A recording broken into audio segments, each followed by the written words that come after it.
देखो, इस चैप्टर की अगर हम बात करते हैं तो सबसे पहले हमने अल-बिरूनी के बारे में जाना। ये चैप्टर का नाम ही है यात्रियों का वृतांत। तो जितने भी यात्री आए होंगे भारतीय महाद्वीप में, उसके बारे में जानकारी देंगे। अच्छाइयाँ भी बताएंगे, बुराइयाँ भी बताएंगे। जितने की किताबें उल हिंद अल-बिरूनी ने लिखी और भारत की संस्कृति, भारत के शासन के बारे में लिखा, भारत के धर्म, रिलीजन, भाषाओं के बारे में लिखा। अब हम बात करते हैं इब्न बतूता की, जो कि मोरक्को से आया था। इब्न बतूता का जन्म तंजीर में हुआ था। शिक्षित और सम्मानित परिवारों में हुआ था। एक अच्छे घर में हुआ था जहाँ पे शिक्षा को बढ़िया माना जाता था और इसी के कारण शुरू से ही उसने अच्छी और बेहतर शिक्षा ली। इब्न बतूता जिस फैमिली में पैदा हुआ था, उस फैमिली को पहले से ही इस्लामिक कानून और शरीयत के बारे में अच्छी जानकारी थी, इसलिए इस्लाम के बारे में बेहतर इब्न बतूता को भी मालूम था। इसके अलावा इब्न बतूता को और भी देशों की संस्कृति और कानून और धर्म के बारे में जानने की रुचि बढ़ी, क्योंकि वो शिक्षित परिवार से था, इसलिए उसमें क्यूरियोसिटी थी, जानने की जिज्ञासा, इच्छा थी। इसलिए वो शुरू से ही अलग अलग भाषाओं को पढ़ने में रुचि रखता था। इब्न बतूता ने बहुत ही कम एज में साहित्य और शास्त्र रूढ़ की शिक्षा प्राप्त की, यानी कि लिटरेसी और पॉलिटिकल पॉलिसीज, जो शासन कैसे चलाया जाता है और किसी देश में, किसी राज्य में कौन सा शिक्षा का स्तर है, कौन सी भाषा चल रही है, इन सभी के बारे में जानकारी पहले ही ले ली थी। तो जाहिर सी बात है, मोरक्को का रहने वाला था, तो मोरक्को की जानकारी उसे पहले से हो चुकी थी और ऐसे ही जानकारी वो बाकी देशों के बारे में जानना चाहता था। क्यों? क्योंकि उसकी शुरू से ही जानने की ही इच्छा थी। कारण वो शिक्षित परिवार से था और शिक्षित परिवार में होने के कारण उसका बैकग्राउंड शिक्षा के लिए बेहतर होता गया और वो लगातार एक शिक्षा जानने के बाद, एक जानकारी करने के बाद दूसरे देशों और दूसरे देशों की संस्कृति के बारे में जानना चाहता था। उसका जन्म मोरक्को के तंजीर नाम की जगह पे हुआ था। ये आप याद कर लेना, क्योंकि एमसीक्यू में एक क्वेश्चन में आ सकता है। उसने अपनी यात्रा का जो वृतांत लिखा वो अरबी भाषा में लिखा, जिसे हम कहते हैं रिहला। इब्न बतूता की बुक का नाम क्या है? रिहला। भारत में वो 14वीं सेंचुरी में आया था, 14वीं शताब्दी में आया था भारत में, और अपने रिहला में भारत के व्यवस्थाओं के बारे में, शासन के बारे में, एडमिनिस्ट्रेशन के बारे में लिखा हुआ है।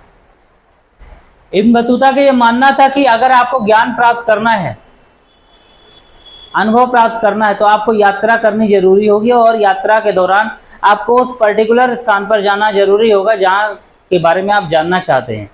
आप किसी की सुनी सुनाई बातों से आप अनुभव नहीं ले सकते, इसलिए बेहतर अनुभव और बेहतर जानकारी, बेहतर शिक्षा के लिए आपको ग्राउंड जीरो पर जाना होगा। और इसीलिए उसकी जिज्ञासा जगह जगह घूमने की थी, क्योंकि जितनी जानकारी वो इकट्ठी करना चाहता था वो उस जगह पर जाकर ही पॉसिबल थी। तो इब्न बतूता के अंदर घुमक्कड़ जिज्ञासा थी। क्यों? क्योंकि ज़्यादा जानकारी इकट्ठी करना चाहता था। जानकारी इकट्ठी तभी हो सकती थी जब वो जगहों के बारे में जानता, जगहों के बारे में वो तभी जानता जब उस जगह पर वो जाता। किसी की कही सुनाई बातों पे उसको ज़्यादा भरोसा नहीं था, इसलिए वो खुद क्रिएटिव था और जगह पर जाता था। आज अगर वो रिहला बुक को लिख पाया, वो इसीलिए लिख पाया क्योंकि अलग अलग जगहों पर वो घूमा, जानकारी प्राप्त की, और जो अनुभव हुआ उसको, वही उसने बुक का नाम दे दिया लिखकर, रिहला। उसे यात्रा करने का शौक था, इसलिए वो बहुत दूर दूर के क्षेत्रों में गया। ये तो बहुत छोटी सी बात है। जिसके अंदर क्यूरियोसिटी रहेगी, घूमने की इच्छा रहेगी, जानने की इच्छा रहेगी, वो एक जगह से दूसरी जगह जाएगा ही जाएगा। और जितना वो एक जगह से दूसरी जगह जाएगा उतना ही वो स्टडी भी कर पाएगा अलग अलग जगहों के बारे में। ये प्रैक्टिकली ही सच है। आप बैठ कर कहीं किसी जगह के बारे में सही से नहीं जान सकते, आप उस जगह पे जाओगे तभी आपको उस जगह के बारे में मालूम चलेगा। भारत के लिए उसने अपनी यात्रा 1333 में शुरू की है, यानी 14वीं शताब्दी में 1333 ईस्वी में भारत की यात्रा शुरू की। भारत आने से पहले उसने सीरिया, यमन, इराक, फ्रांस, दक्षिण अफ्रीका जैसी जगहों पर घूम चुका था। यहाँ तक कि मक्का में तीर्थ यात्रा भी कर चुका था। तो भारत आने से पहले 1333 ईस्वी से पहले भी वो कई देशों की यात्रा कर चुका था, इसलिए उसे अच्छा अनुभव था यात्रा का। देखो, यात्रा के मार्ग में कठिनाइयाँ भी आती हैं। समुद्री लुटेरे मिलते हैं, लूटते हैं, मारते हैं, मार भी डालते हैं। उन सभी परेशानियों से बचा और अलग अलग देशों की यात्रा की उसने।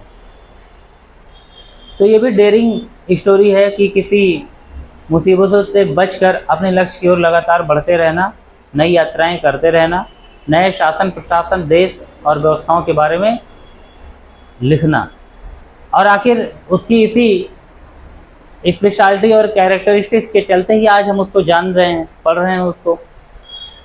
1333 में इब्न बतूता मध्य एशिया के रास्ते भारत में सिंध के रास्ते प्रवेश किया। भारत में पंजाब क्षेत्र सिंध के रास्ते प्रवेश किया 1333 ईस्वी में। इसलिए कहा जाता है 32 में शुरुआत करी, लेकिन एंट्री उसकी 33 में हुई, एक साल बाद। तो इसलिए 32 और 33, 1332 1333 दोनों साल लिया जाता है। कैसे हमारे यहाँ चुनाव हुए, जब पहला चुनाव हुआ 51-52 में दोनों को मिला, क्योंकि प्रोसेस हुआ 51 में, कंप्लीट हुआ 52 में। उसने दिल्ली के सुल्तान मोहम्मद बिन तुगलक के बारे में बहुत ज़्यादा सुन रखा था और उससे उसकी मिलने की इच्छा थी, इसलिए वो सिंध के रास्ते ही दिल्ली को आया और दिल्ली में मोहम्मद बिन तुगलक से मिला। उसे मोहम्मद बिन तुगलक के बारे में ये मालूम था कि वो जो है कवियों, शिल्पकारों और हुनर रखने वाले व्यक्तियों की रिस्पेक्ट करते हैं और उन्हें अच्छा गिफ्ट देते हैं, पोस्ट देते हैं, या अच्छा जो है आदर करते हैं। इसलिए वो मिलना चाहता था मोहम्मद बिन तुगलक से। तो मुल्तान के रास्ते वो दिल्ली को पहुंचा और मोहम्मद बिन तुगलक से मुलाकात की। मोहम्मद बिन तुगलक की मुलाकात उससे अच्छी रही और तुगलक भी बहुत खुश हुआ उससे मिलकर। उसकी हाजिर जवाबी, उसकी बुद्धिमानी से, उसकी बुद्धिमानी बेहतर देखकर मोहम्मद बिन तुगलक ने दिल्ली का काजी यानी न्यायाधीश नियुक्त कर दिया। किसको? इब्न बतूता को न्यायाधीश बना दिया। सुल्तान है, कुछ भी कर सकता है। उसे व्यक्ति अच्छा लगा, उसकी बुद्धिमानी अच्छी लगी, उसे लगा कि लोगों के साथ न्याय कर सकता है, इसलिए इब्न बतूता को दिल्ली का काजी, न्यायाधीश बना दिया गया और वो दिल्ली को लोगों की सेवा न्यायाधीश बन के करने लगा मोहम्मद बिन तुगलक की सल्तनत में। अब आगे देखते हैं कि किस तरीके से चीज़ें बदलती है। तुमने सुना होगा ना, कभी अर्श पर कभी फर्श पर। तो ऐसे ही होने वाला है दिल्ली के काजी के साथ। लेकिन बाद में किसी गलतफहमी की वजह से उसने जो है सुल्तान का विश्वास खो दिया और इसके कारण सुल्तान ने उसे कारागार में डलवा दिया, न्यायाधीश के पद से हटाकर। बाद में वो गलतफहमी दूर भी हुई। दोबारा सुल्तान ने कहा कि आप अपने पद पर वापस आ जाएं, पर उसने दोबारा उस पद पर जाने से मना किया और कहा मैं अपने लक्ष्य को आगे बढ़ाना चाहता हूं, जो कि घूम घूम कर जगह जगह का अनुभव लेना और उसके बारे में लिखना, जो कि मेरा पहला और प्रमुख लक्ष्य था। अब मैं उसको फिर से कंटिन्यू करना चाहता हूं, वापस से शुरू करना चाहता हूं। तो आखिर में 1342 ईस्वी में, 12 साल बाद, सुल्तान का दूत बनाकर चीन में भेजा गया। ठीक है, सुल्तान का दूत बनाकर चीन में भेजा गया कि वहाँ की जानकारी इकट्ठी करो, वहाँ का शासन इकट्ठा करो, कैसे चलाते हैं और फिर आगे इसी तरीके से शासन चलाया जाएगा।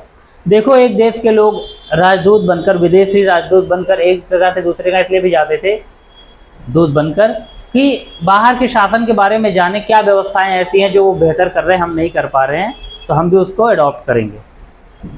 तो सुल्तान के दूत के रूप में चीन जाने का उसे आदेश मिला। तो दूत के रूप में एक नई पोस्ट थी और वो मध्य भारत के रास्ते, मालाबार के तट के रास्ते आगे बढ़ा चाइना की यात्रा के लिए। मालाबार तट के रास्ते वो मालदीव गया, भारत का किनारा है, छोटा सा द्वीप है, मालदीव गया और वहाँ पे वो 18 महीने रहा और वहाँ पर भी वो एक काजी के रूप में ही रहा, मालदीव में काजी के रूप में रहा। तो मालदीव में भी उसने उस पद का निर्वहन किया, उस पद पे रहा वो। और उसके बाद मालदीव के बाद उसने श्रीलंका जाने का निश्चय किया। उसे जाना कहाँ था? चाइना। जा कहाँ रहा है? श्रीलंका। श्रीलंका जाने के बाद दोबारा से वो मालाबार तट के रास्ते मालदीव पर आया और चाइना जाने के काम को दोबारा शुरू किया वापस, क्योंकि सुल्तान का आदेश था, वो भी उसे कंप्लीट करना था। लेकिन कुछ दिन जो है श्रीलंका जाकर अपना घूम के चला आया। वह जहाज से पहले सुमात्रा गया, छोटा सा टापू है सुमात्रा। उसके बाद वहाँ से जो दूसरे शिप से गया वो चाइना में एंट्री किया। चाइना में जो सबसे पहले एंट्री किया उस नगर का नाम था जायतनु। उस नगर का नाम था जायतनु या जायतुन भी उसको बोलते हैं।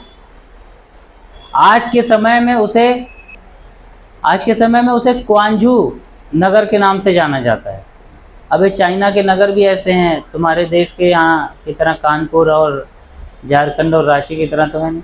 तो चाइना के लोग भी हमारे राज्य और देशों के नाम, जगहों के नाम ऐसे ही लेते होंगे जैसे हमें क्वांझू बोलने में सोचना पड़ रहा है, वैसे ही। तो जायतुन नगर को आज के समय में क्वांझू कहा जाता है। तो जो है सुमात्रा तक गया, सुमात्रा से उसने जहाज बदला और क्वांझू नगर में एंट्री ली, जो कि चाइना का प्रसिद्ध शहर है, बंदरगाह क्षेत्र है। फिर उसके बाद उसने बड़े रूप में चाइना की पूरी यात्रा की, अच्छे से यात्रा की। वह बीजिंग तक गया। बीजिंग प्रमुख शहर है चाइना का, लेकिन बीजिंग ज़्यादा समय तक नहीं रहा और 1347 BC में वापस उसने घर लौटने का निश्चय किया। चीन के बारे में जो उसने लिखा है जानकारी इकट्ठा करके अपने वृत्तांत में, रिहला में चीन के बारे में जो यात्रा के बारे में लिखा हुआ है उसने, उसकी कंपैरिजन मार्को पोलो के वृत्तांत से की जाती है। यानी मार्को पोलो ने जो चाइना के बारे में लिखा हुआ है उससे कंपैरिजन किया जाता है बार बार कि डिफरेंट क्या है और सिमिलैरिटी क्या है इब्न बतूता के रिहला में। ठीक है, तो मार्को पोलो के वृत्तांत से कंपैरिजन किया जाता है इब्न बतूता के चाइना यात्रा के वृत्तांत को। अलग अलग देशों के बारे में अलग अलग वृत्तांत होते हैं। ठीक है, तो बीजिंग तक की यात्रा की, उसके बाद वो वापस लौट गया 1347 में। मार्को पोलो ने 13th सेंचुरी में वेनिस शहर से, रोम का वेनिस शहर है, वेनिस से चलकर चीन और उसके बाद भारत की यात्रा की थी। इसी तरीके से मोरक्को से चलकर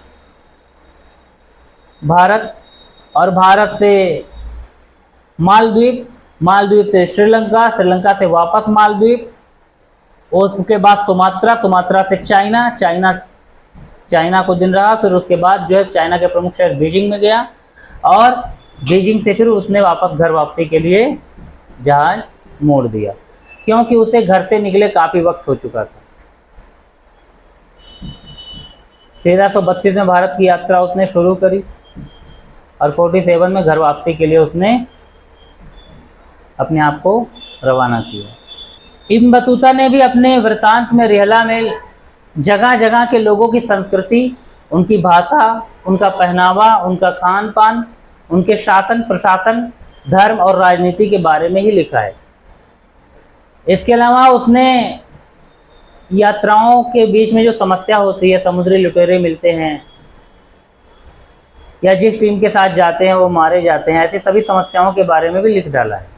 ये वाकई समझने वाली बात है कि आज अगर आप कहीं पे यात्रा करने जाओ तो क्या कोई रास्ते में पकड़ लेगा, आपको लूट लेगा, मार देगा? आज सिक्योरिटी है, कहीं भी जाओ हर जगह आपके लिए जो है सिक्योरिटी सिस्टम है, पुलिस के रूप में, जुडिशरी के रूप में।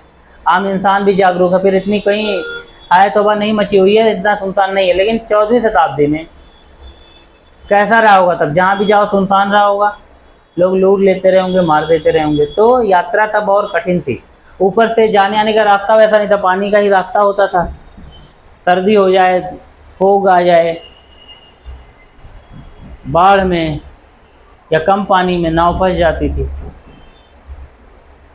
जहाज फंस जाते थे, तो खतरा हमेशा बना रहता था अलग अलग। फिर भी यात्री जो यात्रा अपना करते थे, और आज उनकी इसी मुसीबतों के कारण भी जो है, मुसीबत सहने के बाद भी जो है, हमें ये वृतांत जानने को मिलते हैं। और इस वृतांतों में अलग अलग देशों, अलग अलग, खासकर अपने भारत के बारे में व्यवस्थाएं हैं, जानने को मिलता है। इसलिए हम यहाँ के वृतांत के जो लिखने वाले हैं उनके बारे में हम पढ़ते हैं, जानते हैं। यात्रा करना उस समय में बहुत ही असुरक्षित था। कई बार डाकुओं से सामना पड़ा, मारपीट हुई, छीना झपटी हुई, जान बची।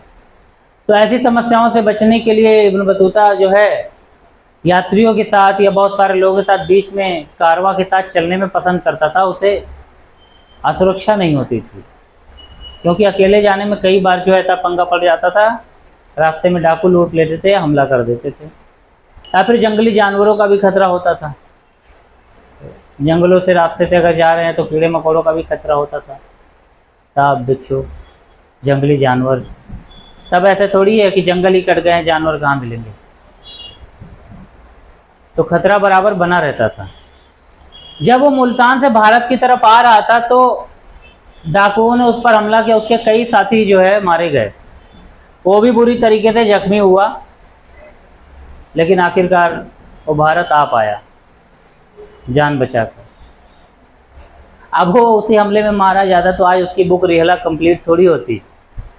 वो चाइना की यात्रा थोड़ी करता, बीजिंग की यात्रा थोड़ी करता, श्रीलंका थोड़ी जाता। तो चैलेंजेज और स्ट्रगल लगातार थे विजिटर्स को जिन्होंने ट्रेवल किया।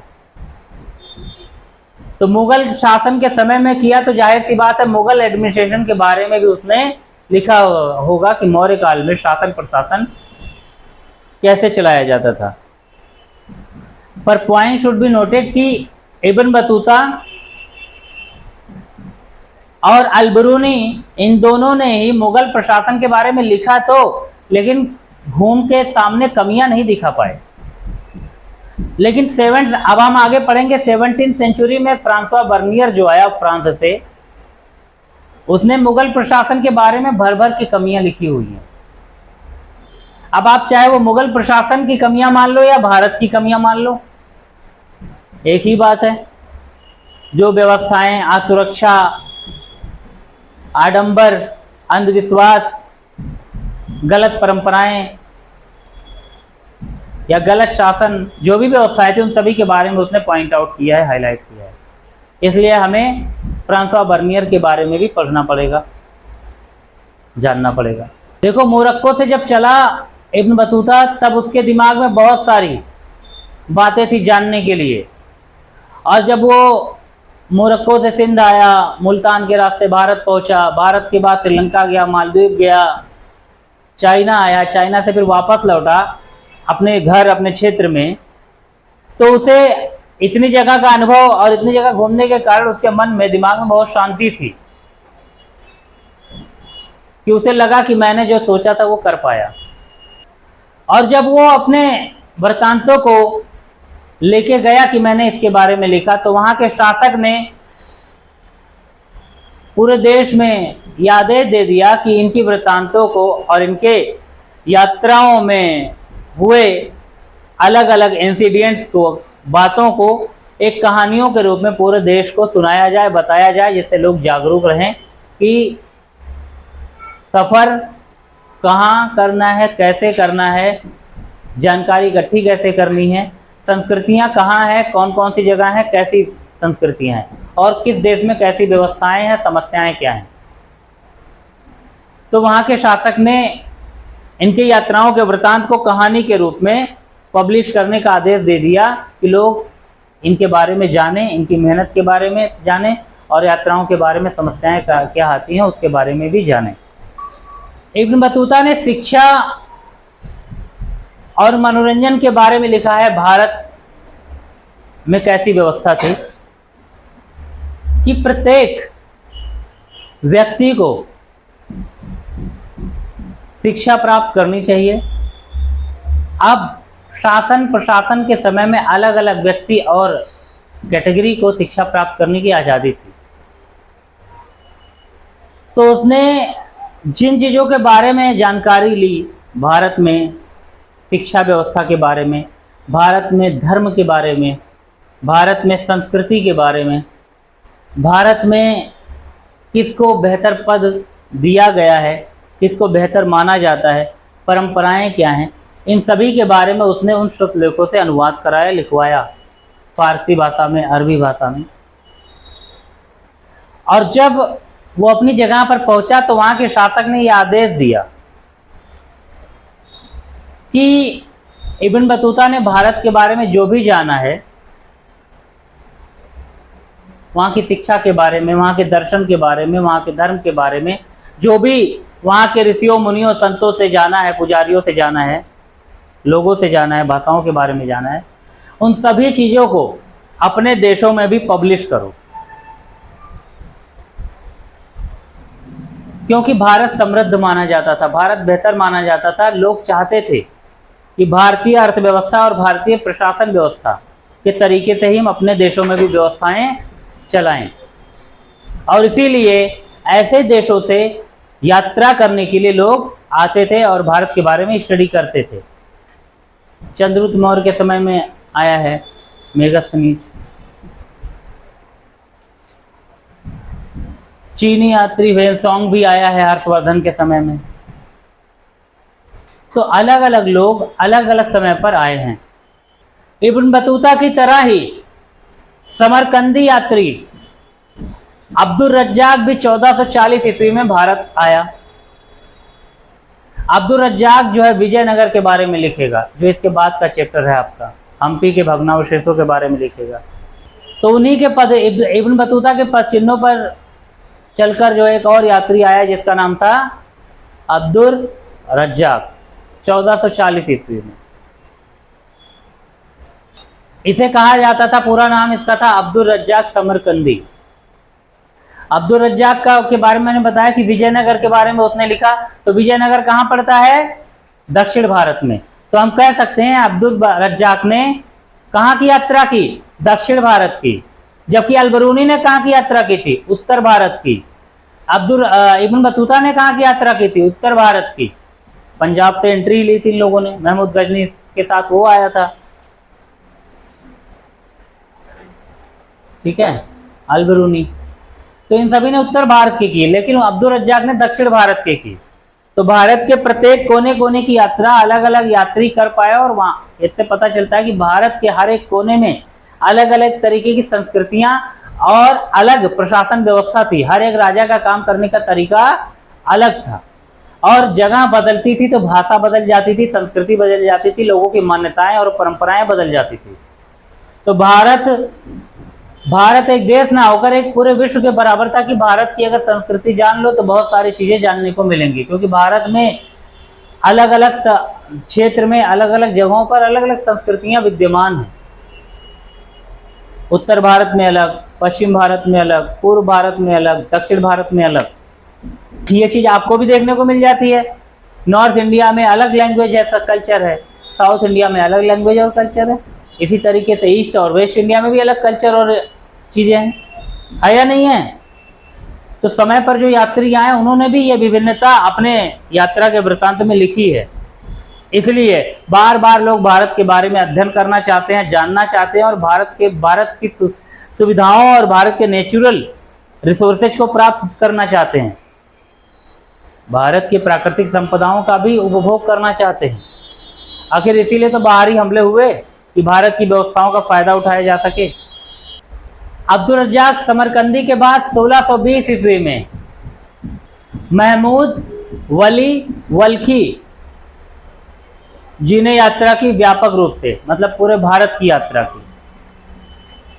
उसके बाद शेख अली हाजिन ने 1740 में दक्षिण भारत की वापस यात्रा की। महमूद बल्खी जो कि 1620 में आए थे, वो तो यहाँ पर आकर सन्यासी भी बन गए थे। हिंदू धर्म प्रथाओं से इतने प्रभावित हुए थे कि वो सन्यासी बन गए और दूसरों के कल्याण के लिए लग गए। जो साधु सन्यासी जैसे प्रवचन देते हैं, लोगों को अच्छी बातें बताते हैं, तो वैसे ही सन्यासी का रूप जीने लगे। जबकि शेख अली हाजिन 1740 ईस्वी में आए, दक्षिण भारत की यात्रा की और उन्हें भारत से लगभग घृणा हुई। भारत का यात्रा करके वो ज़्यादा खुश नज़र नहीं आए। एक्चुअली मेन चीज़ थी कि भारत में वो उच्च स्तरीय स्वागत की उम्मीद कर रहे थे कि मुझे सब लोग हाथों हाथ देंगे और स्वागत अच्छा करेंगे। जैसी उम्मीद थी वैसा स्वागत उनको नहीं मिला और इसलिए वो भारत को जरा सा घृणा की नज़र से देखते थे। तो ऐसा तो बहुत बार होता है हमारी लाइफ में भी, हम जैसा सोचते हैं वैसा हमें नहीं मिलता, तो हमें भी खुशी नहीं होती है। तो शेख अली हाजिन के साथ भी ऐसा ही हुआ। पर शेख अली हाजिन या वली वल्की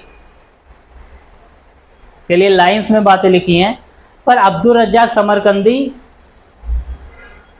इब्न बतूता, अल-बरूनी, फ्रांसवा बर्नियर को रट लेना आप लोग, एग्जाम में ये आएगा। अब हम जानते हैं फ्रांसवा बर्नियर के बारे में। भारत में 1500 ईस्वी में पुर्तगालियों का आगमन शुरू हुआ। पुर्तगाली लोग जो है भारत में 1500 ईस्वी से आना शुरू हुए और उनमें से सभी लोगों ने भारत के समाज, भारत की संस्कृति, भारत की परंपराओं, भारत के प्रशासन के बारे में अपने वृत्तांत में लिखा। अब जाहिर सी बात है, सबका नज़रिया अलग है, तो सबका लिखने का तरीका और कंटेंट भी अलग होगा। कुछ अच्छा लिखेंगे तो कुछ खराब लिखेंगे। बस इस बंदे ने, फ्रांसवा बर्नियर ने, कुछ अच्छा नहीं लिखा। कुछ अच्छा नहीं लिखा, बुराइयां लिखा। इसने ये भी लिख दिया कि इंडियन आर अनसिविलाइज्ड, वो सभ्य नहीं है। कितने यूरोपियंस ऐसे हैं जिन्होंने इंडिया को अनसिविलाइज्ड बता दिया इंडियंस को, यानी इन्हें बैठने, उठने, खाने पीने, हिस्ट्री को कंट्रोल करने, संभाल के रखने का, डेवलप करने का, नेचुरल रिसोर्सेज को सही से रखने का सिस्टम इनके पास नहीं है। यहाँ तक कि इंडियन रूलर को, इंडियन पब्लिक को सर्विसेज देने, व्यवस्थाएं देने की भी तमीज नहीं है कि अपने नागरिकों को क्या देना है, क्या व्यवस्था देना है, क्या अधिकार देना है। इसीलिए ना तो अच्छा राजा है, ना अच्छे वहाँ के नागरिक हैं और ना वहाँ की व्यवस्था अच्छी है। तो यूरोपियंस यानी पश्चिमी लोग जो आए भारत में अध्ययन के लिए, जानकारी के लिए, वृत्तांत के लिए, उन्होंने भारत की कमियां लिखी। वहीं से माइंड मेकअप करके चलते थे, माइंड सेट होके चलता था कि इंडिया के बारे में लिखेंगे तो बुराइयां ही लिखेंगे, या लिखते भी थे तो बुराइयां लिखे थे। इसको जानते हो क्या बोला जाता है? एक इंग्लिश वर्ड है, इसको बोला जाता है इंडोफोबिया। क्या बोला जाता है? इंडोफोबिया। आप लोग सब जान ले, आपको ग्रेजुएशन में ये मिलेगा जानने को अच्छे से। इंडोफोबिया यानी opposite thoughts of the Indian culture, opposite thoughts for India, that is called Indophobia. समझ आया इंडोफोबिया क्या है? आपके लाइफ में कभी भी इंडोफोबिया आए क्वेश्चन के रूप में, आप एकदम छा जाओ कि ये यूरोपियंस ही थे जिन्होंने हमारे बारे में उल्टा सीधा लिखा। हम सीधी तरीके से उनको कमी वाला भी नहीं बता सकते क्योंकि उनके यहाँ सती प्रथा नहीं थी। फ्रांसवा बर्नियर 17वीं शताब्दी में आया, उसने मुगल शासक के बारे में लिखा कि मुगल शासक यहाँ के भूस्वामी जो है, यहाँ असली जो है, यहाँ पे मुगल शासन था तो भूस्वामी ही जो है राजा यहाँ पे थे और वो किसानों के लिए अच्छी व्यवस्थाएं नहीं देते थे, ना किसान भूस्वामी होते थे, इसलिए किसान मजबूर होते थे, परेशान होते थे, हमेशा संघर्ष में रहते थे। तो उसने यहाँ के राजा के बारे में कमियां लिखी। उसके बाद राजा की प्रशासन के बारे में लिखा कि राजा जब खुद भूमि स्वामी बनाया तो उसके जितने भी अरिस्टोक्रेसी यानी कि अभिजात वर्ग के लोग हैं या कर्मचारी, वो कैसे अच्छा काम करेंगे, वो भी जनता से टैक्स वसूलेंगे और जनता को तंग करेंगे, यानी अच्छी प्रशासन व्यवस्था नहीं थी, एडमिनिस्ट्रेशन व्यवस्था नहीं थी। इसके अलावा उसने ये भी कहा कि भारत में सबसे बड़ी खराब परंपरा है सती प्रथा, जिसमें एक महिला को उसके इच्छाओं के विरुद्ध जो है जिंदा चिता पे रख दिया जाता है, जला दिया जाता है। उसने आंखों से देखा कि चिता जल रही है, एक पंडित मंत्र पढ़ रहा है, उसके घर के बड़ी औरतें ही खुद अपने हाथ से पकड़कर जो है एक महिला को लेके जा रही हैं और चिता पे बैठाने में मदद कर रही हैं। तो ये समाज, उस इतिहास के समाज की सबसे विभत्स घटना है और परंपरा है। उसका हम लोग भी इस घटना का हम लोग भी पूरी तरीके से खंडन करते हैं और ये अशोभनीय है, बहुत गलत है, नहीं होना चाहिए। इसकी शुरुआत कैसे हुई, ये कब ख़त्म हुआ, ये सारी चीज़ों पर डिस्कस करेंगे। फिर हम लोग जो है फ्रांसवा बर्नियर के बारे में जान रहे हैं कि फ्रांसवा बर्नियर ने क्या लिखा। तो पूरे वर्ल्ड में जो फ्रांसवा बर्नियर ने जब ये बात बोली, लिखी, तो सब लोगों को वाकई अजीब सा लगा, क्योंकि ये परंपरा ही अजीब वाली, सती प्रथा वाली। बाकी जो है भूमि स्वामी जो है राजा का होना, ये तो यूरोप में भी था। यूरोप में भी ऐसा था, फ्यूडरल सिस्टम में जमीन का स्वामी कौन होता था? राजा, जो कि सामंतों को देता था। सामंत जो है 3 ऑर्डर में नाइट वर्क को काम करने के लिए देते थे, किसानों को काम करवाते थे उस पर। तो इस पर तो बात नहीं ज्यादा बन पाई, लेकिन सती प्रथा जो है भारत की सबसे पहली बड़ी कुप्रथा बनी, जिसमें जिंदा महिला को पति की चिता के साथ जला दिया जाता था। पर यह जानने और समझने वाली बात है कि आखिर में जिस भारत में श्रीमद् भागवत गीता महाभारत को प्रमुख ग्रंथ माना जाता है, जिसमें कौरव और पांडवों की अच्छाई बुराई, लड़ाई और अधिकार और धर्म के बारे में बताया जाता है, उस महाभारत को भारत में माना जाता है। उस महाभारत में कहीं भी सती प्रथा का जिक्र नहीं है, क्योंकि राजा पांडु की पत्नी कुंती, 5 पांडवों की मां, जब विधवा हुई, राजा पांडु की डेथ हुई, मृत्यु हुई, तो कुंती ने सती प्रथा तो नहीं अपनाया, वो तो सती नहीं हुई। तो हमारे यहाँ भारत में लगभग महाभारत को प्रमुख ग्रंथ माना जाता है। ग्रंथों के अनुसार ही हम लोग चलते हैं, ग्रंथों के अनुसार ही हमारी परंपराएं चलती हैं, तो उसमें तो सती प्रथा थी नहीं। अब हम एक और बड़े ग्रंथ के बारे में बताते हैं, श्री रामचरितमानस यानी रामायण के बारे में, जिसमें श्री राम सीता जी की गाथा है पूरी, अच्छाई बुराई धर्म अधर्म के बारे में है। इन्हीं से प्रेरित होकर हमारा समाज बना हुआ और हमारे धर्म में यही व्यवस्थाएं चलती हैं। राजा दशरथ की कैकेयी, कौशल्या और सुमित्रा, ये 3 रानियां थी राजा दशरथ की। जब राजा दशरथ कहीं युद्ध में गए थे, तो कैकेयी ने वरदान मांगा, मतलब कैकेयी ने जो है उन पर कोई तीर आ रहा था और उसको रोक लिया और राजा दशरथ की रक्षा की। वैसे तो पत्नी का धर्म माना जाता है अपने पति की रक्षा करना। तो राजा दशरथ उनकी वीरता से प्रसन्न हुआ और उन्होंने कहा वरदान मांगो। उन्होंने कहा समय आने पर मांगेंगे। तो रानी कैकेयी ने एक समय पर वरदान मांगा कि मेरे गर्भ से हुए पुत्र भरत को शासन मिले, गद्दी मिले अयोध्या की, और राम को वनवास मिले, कितने दिन का? 14 साल का। राजा दशरथ इस बात को सुने और उन्हें हार्ट अटैक आ गया। तब के टाइम में, आज के समय में उसको यही बोला जाएगा हार्ट अटैक, और वो स्ट्रोक तेज रहा होगा इसलिए उनकी डेथ हो गई। राम जी ने इस बात को सुना तो उन्होंने कहा कि ये अगर वर था और पिताजी की आज्ञा थी और माता कह रही हैं तो ये तो जरूरी है, पिता की आज्ञा के लिए बच्चे को करना चाहिए। रघुकुल रीत सदा चली आई, प्राण जाए पर वचन न जाए, यानी जो पिताजी ने वचन दिया है वो प्राण जाने के बाद भी खत्म नहीं होना चाहिए। तो मैं तो खुशी खुशी जाऊंगा। अब सीता जी ने पत्नी धर्म निभाया, पति के साथ चल दी वो भी वन को। अब इधर आप ये देखें कि दशरथ जी की मृत्यु हुई तो क्या दशरथ जी की 3 रानियां जो थी, कौशल्या, कैकेयी, सुमित्रा, क्या वो सती प्रथा में जली है या नहीं जली हैं? नहीं जली हैं। तो ना तो महाभारत के ग्रंथों में सती प्रथा का जिक्र हुआ, ना रामायण श्रीमद् रामचरितमानस में रामायण का जिक्र हुआ। तो फिर सती प्रथा इन बीच में कहां से आई? तो ये भी जानने और उत्सुकता की बात है कि कैसे सती प्रथा का जन्म हुआ होगा।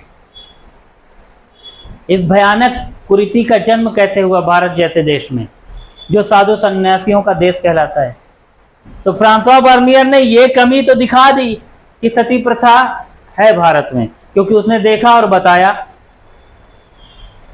पर यह भी कहीं ना कहीं जानने योग्य बातें हैं कि सती प्रथा की शुरुआत धार्मिक ग्रंथों से और हमारे समाज के प्रमुख ग्रंथों से नहीं हुआ जो कि हम मानते हैं। तो जाहिर सी बात है कहीं ना कोई ऐसा इंसिडेंट, ऐसी घटना शुरू हो गई होगी कि हमारे यहाँ सती प्रथा की शुरुआत हुई होगी। तो मैंने आप लोगों को इब्न बतूता के बारे में बताया, मैंने आप लोगों को फ्रांसवा बर्नियर के बारे में बताया, क्योंकि फ्रांसवा बर्नियर का माइंडसेट ही क्लियर था कि Indian people are uncivilised and Indian ruler are also the crucial role in Indian history because they are not providing better administration and services to their public, and also they didn't remove the uncivilized culture like sati pratha. That's why he is blaming to the rulers of Mughal empire. तो ये Francois Bernier के बारे में था। हम इसके बारे में और भी जिक्र करेंगे नेक्स्ट क्लास में।